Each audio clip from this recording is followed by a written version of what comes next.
আসসালামু আলাইকুম দর্শক, লন্ডন থেকে স্বাগত জানাচ্ছি। আমি কাজী হেমায়েতুদ্দিন মিশন এবং সমসাময়িক বাংলাদেশের রাজনীতি এবং ভূরাজনীতি নিয়ে আমাদের সঙ্গে আলোচনায় আজকে অতিথি হিসাবে আছেন। गुजर रहे हैं, बाकायदा पुलिस की सुरक्षा में गुजर रहे हैं। आगे आगे उनको सुरक्षा प्रदान करते हुए पुलिस आपको दिखाई देगी। पता है ये कौन सा संगठन है? ये हैं हमास के लोग। जी हाँ, वही गाजा वाला हमास। उसी के झंडे लेकर ये लोग ढाका की सड़कों पर बाकायदा बाइक में रैली निकाल रहे हैं और पुलिस उन्हें प्रोटेक्शन दे रही।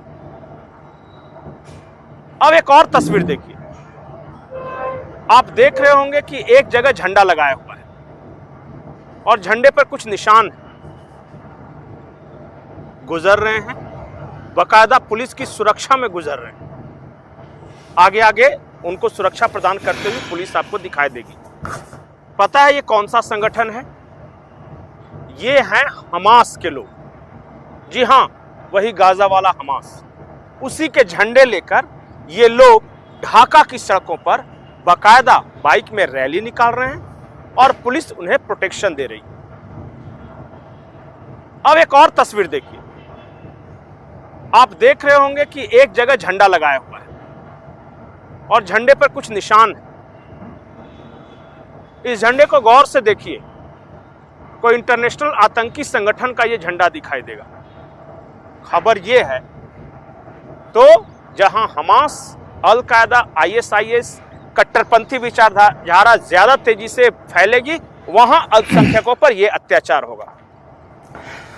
দেখলেন এই মিছিলটা যে বাইক মিছিল করে আসছে এবং এই মিছিলটা ঢাকা শহরের বুকে হামাসের সাদা পতাকা হাতে নিয়ে, হামাস মানে গাজার হামাস, সেই হামাসের সাদা পতাকা নিয়ে মিছিল চলছে ঢাকা শহরের বুকে। এর সঙ্গে শুধু যে হামাসের ছবি আছে তা নয়, এর সামনে যে কালো রঙের পতাকা এবং সেখানে আর অ্যারাবিক অক্ষরে যেসব লেখাগুলো আছে, ওই পতাকা হচ্ছে আইসিসের পতাকা। তাহলে এই পতাকা আপনারা দেখছেন, ঢাকা শহরের মানুষ দেখছে, কারা মিছিল করছে সব দেখছে, অথচ দেখতে পাচ্ছে না বাংলাদেশের পুলিশ, বাংলাদেশের নিরাপত্তা বাহিনী।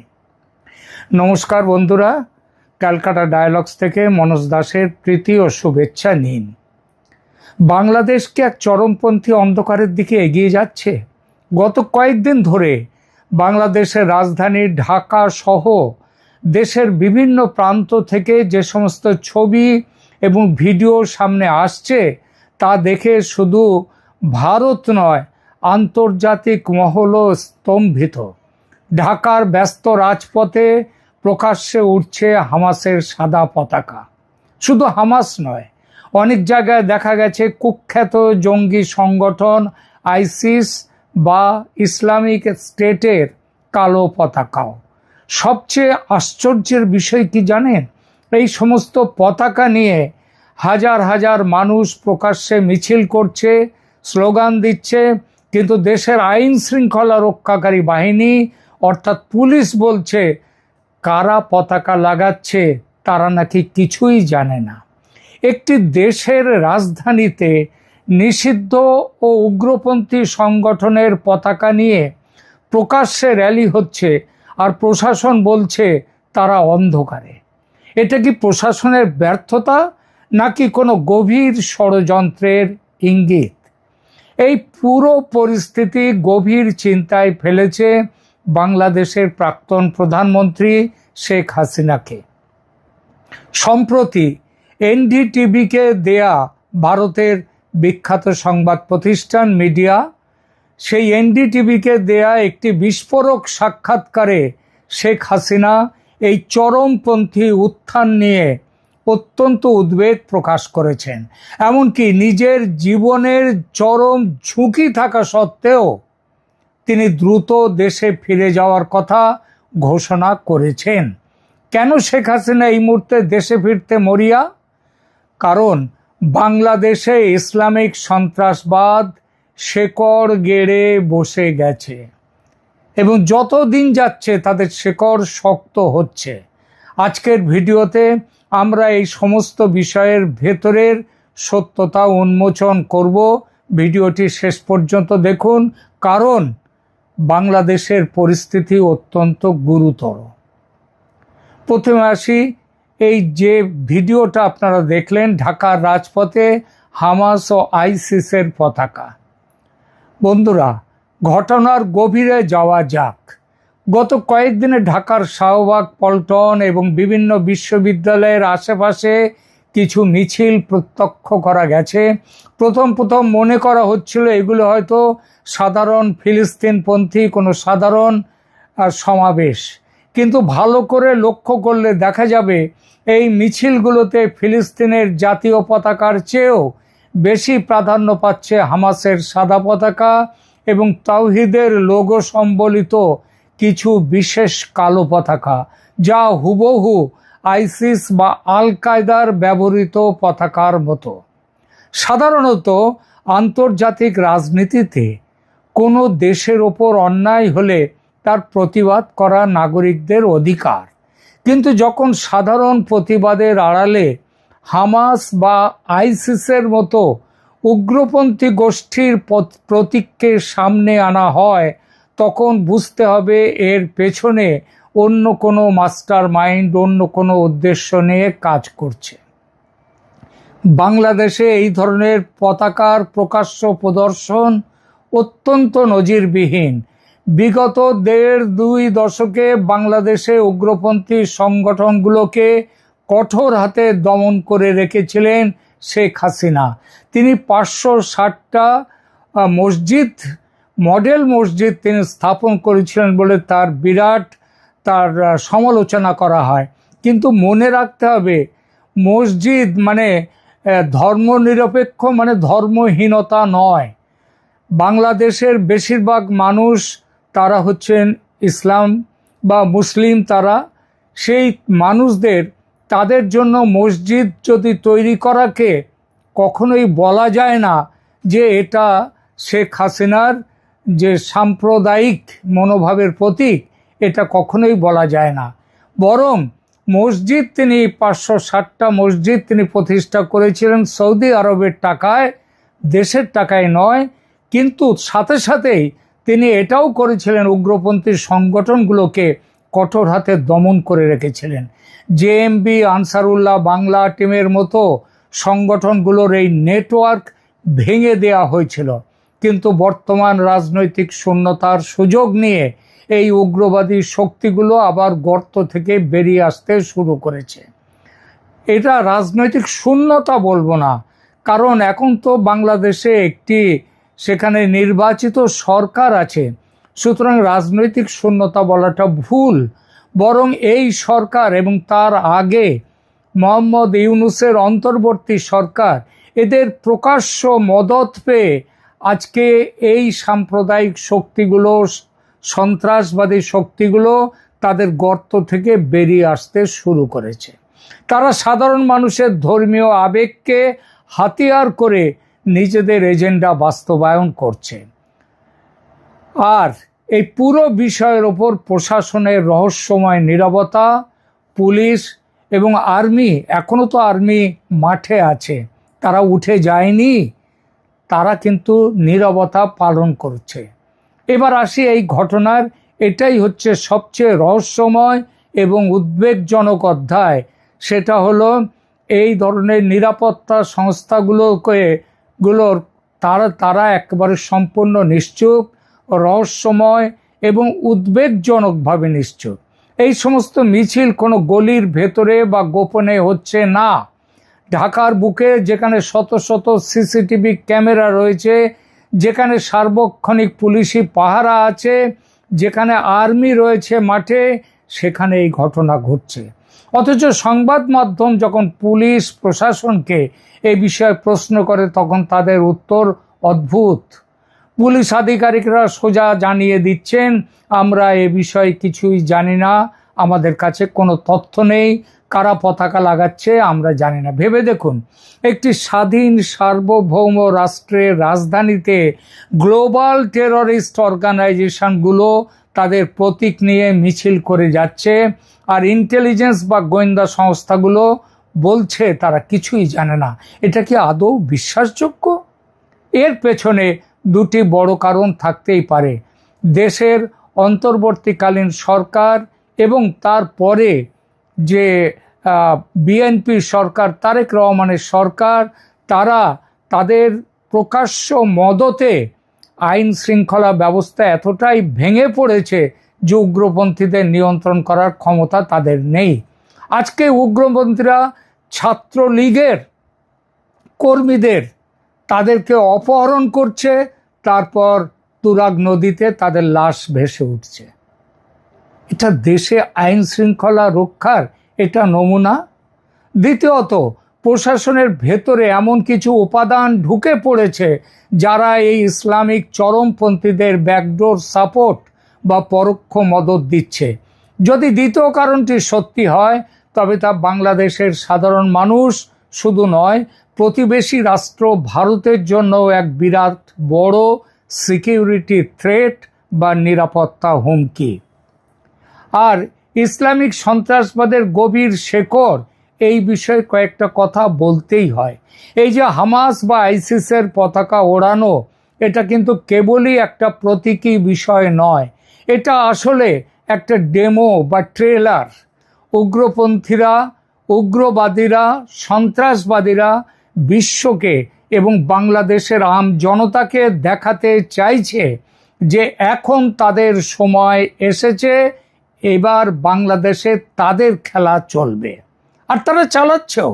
বিগত কয়েক মাসে বাংলাদেশের কারাগারগুলো থেকে বহু চিহ্নিত উগ্রপন্থী ও নিষিদ্ধ সংগঠনের নেতাদেরকে ছেড়ে দেওয়া হয়েছে জামিনে, বা তাদের বিরুদ্ধে কেস তুলে নেওয়া হয়েছে, মামলা তুলে নেওয়া হয়েছে। হিজবুত তাহরির বা আনসার আল ইসলামের মতো নিষিদ্ধ সংগঠনগুলো এখন প্রকাশ্যে পোস্টারিং করছে, সেমিনার করছে, হুমকি দিচ্ছে নানা রকম। পাকিস্তানের সাথে এই সরকার তারা প্রণয় ঘটিয়ে পাকিস্তান থেকে উগ্রপন্থা সন্ত্রাসবাদকে আমদানি করছে বাংলাদেশে। সোশ্যাল মিডিয়ায় তরুণ প্রজন্মকে টার্গেট করে উগ্রবাদী প্রোপাগান্ডা ছড়ানো হচ্ছে। যখন কোনো দেশে অর্থনৈতিক অস্থিরতা চলে, যখন বেকারত্ব বাড়ে এবং রাজনৈতিক স্থিতিশীলতা থাকে না, তখন উগ্রবাদী শক্তিগুলোর জন্য যুব সমাজকে মগজ ধোলাই বা ব্রেন ওয়াশ করা খুব সহজ হয়ে যায়। আজ যারা হামাসের পতাকা নিয়ে ঘুরছে, কাল যে তারা হাতে অস্ত্র তুলে নেবে না, তার গ্যারান্টি কে দেবে? এই শিকড়টা যদি একবার মাটির গভীরে চলে যায়, যেটা অনেকটা গভীরে ইতিমধ্যেই চলে গেছে, তবে বাংলাদেশ আর একটা আফগানিস্তান বা সিরিয়ায় পরিণত হতে বেশি সময় লাগবে না। আর এজন্যেই শেখ হাসিনার উদ্বেগ এবং এনডিটিভিকে বিস্ফোরক সাক্ষাৎকার তিনি দিয়েছেন। বাংলাদেশের এই ভয়াবহ রূপান্তর কিন্তু এড়ানো যায়নি দিল্লির বা বিশ্ব রাজনীতির নজর থেকে। বিশ্ব রাজনীতি, ভারত, তারা সবাই জেনে গেছে বাংলাদেশে এখন কি হচ্ছে। আর এই পুরো পরিস্থিতি সবচেয়ে বেশি ভাবিয়ে তুলেছে বাংলাদেশের প্রাক্তন প্রধানমন্ত্রী শেখ হাসিনাকে। আপনারা জানেন, রাজনৈতিক পট পরিবর্তনের পর তিনি ভারতে আছেন।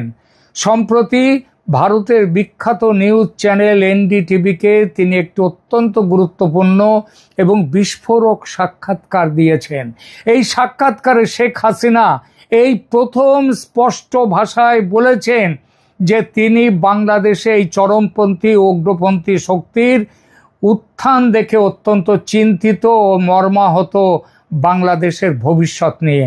তিনি বলেন, যে দেশকে তিনি 20 বছর ধরে রক্ত ঘাম দিয়ে একটি আধুনিক ধর্মনিরপেক্ষ অর্থনৈতিকভাবে সমৃদ্ধ রাষ্ট্র হিসেবে গড়ে তুলেছিলেন, আজ সেই দেশ মৌলবাদীদের চারণভূমিতে পরিণত হচ্ছে। সবচেয়ে বড় চমক ছিল সাক্ষাৎকারের শেষ অংশে। সেখানে শেখ হাসিনা অত্যন্ত দৃঢ়তার সাথে বলেছেন যে তিনি খুব দ্রুত বাংলাদেশে ফিরে যেতে চান এই বছরের মধ্যেই। এটা এই প্রথম বললেন। আগে তিনি বেশ কয়েকবার বলেছেন তিনি দেশে ফিরবেন, কিন্তু এই বছরের মধ্যেই তিনি ফিরবেন এটাই প্রথম বললেন। এটা শুধু এনডিটিভির সাক্ষাৎকারে নয়, আমি ইতিপূর্বে বিভিন্ন এপিসোড করেছি, সেখানে বলেছি যে তিনি নেতাদেরকে ডেকে তাদেরকে স্পষ্টভাবে মিটিং করে বলেছেন তিনি দেশে ফিরবেন এই বছরের মধ্যেই, এবং আরও স্পষ্ট করে বলেছেন হয়তো অক্টোবর নভেম্বরের মধ্যেই তিনি ফিরে যাবেন। সাংবাদিক এনডিটিভির যখন তাকে মনে করিয়ে দেন যে বাংলাদেশে তার বিরুদ্ধে শত শত মামলা রয়েছে, তাকে হত্যা, নিহত, মৃত্যুদণ্ড দেওয়া হয়েছে, তার জীবনের চরম ঝুঁকি রয়েছে, এই অবস্থায় কি তিনি ফিরবেন? তখন শেখ হাসিনা বুক চিতিয়ে উত্তর দিয়েছেন, আমি আমার জীবনের পরোয়া করি না। তিনি বলেছেন আমার বাবা মা ভাইদের এই দেশের মাটিতেই হত্যা করা হয়েছে, আমি দেশের মানুষের জন্য এবং দেশকে এই চরমপন্থীদের হাত থেকে রক্ষা করতে নিজের জীবন উৎসর্গ করতেও প্রস্তুত। এতটা স্পষ্টভাবে এবং দৃঢ়তার সঙ্গে নির্দিষ্ট সময়সীমা জানিয়ে শেখ হাসিনা এই মন্তব্য এই প্রথম করলেন। শেখ হাসিনার এই মন্তব্য প্রমাণ করে যে বাংলাদেশের অভ্যন্তরীণ পরিস্থিতি কতটা সংবেদনশীল মোড়ে এসে দাঁড়িয়েছে। তিনি ভালো করেই জানেন তিনি যদি দ্রুত দেশে ফিরে রাজনৈতিক হাল না ধরেন তবে উগ্রপন্থীরা পুরো দেশের নিয়ন্ত্রণ নিয়ে নেবে, আর সে নিয়ন্ত্রণ নিলে যে বাঙালি জাতীয়তাবাদ মানসিকতা শেষ হয়ে যাবে, এটা তিনি জানেন। আলোচনা শেষ করি। বাংলাদেশের এই পরিস্থিতি কেবল বাংলাদেশের অভ্যন্তরীণ বিষয় নয়, বাংলাদেশের সীমানা ভারতের সাথে যুক্ত দীর্ঘ প্রায় 4100 কিলোমিটার সীমানা। সেখানে যদি ইসলামী সন্ত্রাসবাদ বা আইএস কিংবা হামাসের মতো আদর্শের বিস্তার ঘটে তবে তার সরাসরি প্রভাব পড়বে ভারতের পশ্চিমবঙ্গ, আসাম, ত্রিপুরা সহ পুরো উত্তর পূর্ব ভারতে। আবার উত্তর পূর্ব ভারত শুধু বলবো কেন, এটা ছড়িয়ে পড়বে সারা দেশে, সারা ভারতে। আমি কয়েকদিন আগে আপনাদেরকে একটি এপিসোডে বলেছি ইসরায়েলের রাষ্ট্রদূত ভারতে যিনি আছেন তিনি বলেছেন হামাস এসে বাংলাদেশে ঘাঁটি গেড়েছে খুব ভালোভাবে, এবং শুধু হামাস তো নয়, আইসিসও এসেছে। একটি শান্ত প্রগতিশীল বাংলাদেশ যেমন আমাদের ভারতের সবার কাম্য, ঠিক তেমনি এটা বিশ্বেরও কাম্য। এবং এই উগ্রবাদের চাষাবাদ কিন্তু শুধু বাংলাদেশে থাকবে না, পুরো দক্ষিণ এশিয়ার শান্তি নষ্ট করে দিতে পারে। শেখ হাসিনা কি পারবেন দেশে ফিরে এই পরিস্থিতির মোড় ঘোরাতে, নাকি বাংলাদেশ এক অনন্ত অন্ধকারের দিকে ক্রমশ তলিয়ে যাবে? বাংলাদেশের প্রশাসন কি সত্যি ঘুমিয়ে আছে, নাকি জেনে বুঝে এই এজেন্ডা তারাই জারি রেখেছে চোখ বন্ধ করে রাখার বিনিময়ে?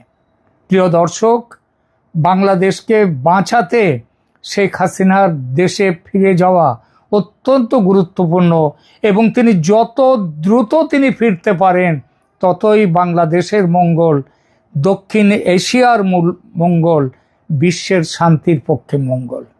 প্রিয় দর্শক, আপনাদের এই বিষয়ে কি মতামত? আপনারা কি মনে করেন বাংলাদেশের সাধারণ মানুষ এই উগ্রবাদকে মেনে নেবে?